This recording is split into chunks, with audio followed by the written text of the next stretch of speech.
الفرق بين زمان ودلوقتي لما ابوك يقولك عملت ايه في النتيجة زمان. يا ابني طمني، عملت ايه في النتيجة؟ نجحت؟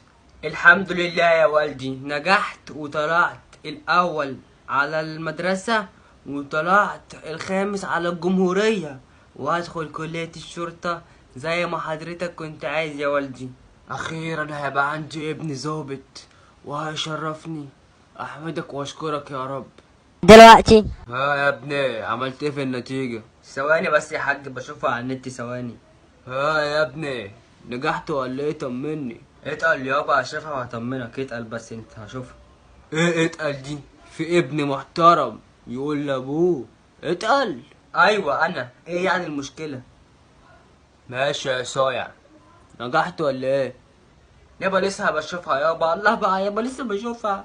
كل ده ولسه هتشوفها؟ انت ايه حكايتك بقى؟ يا حول الله يا رب. ما انت كنت بتتكلم معايا. اهي طلعت اهي.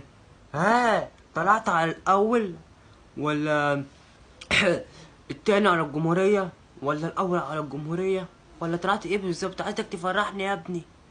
بصراحة يابا من غير زعل، انا مش عايزك تزعل. اوعى تزعل يابا، اوعى تزعل.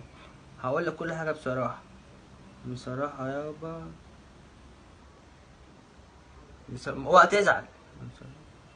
انا شايل 4 مواد، عندي 4 مواد سقطهم. جبت 4 ملاحق وخايف عليا من الزعل.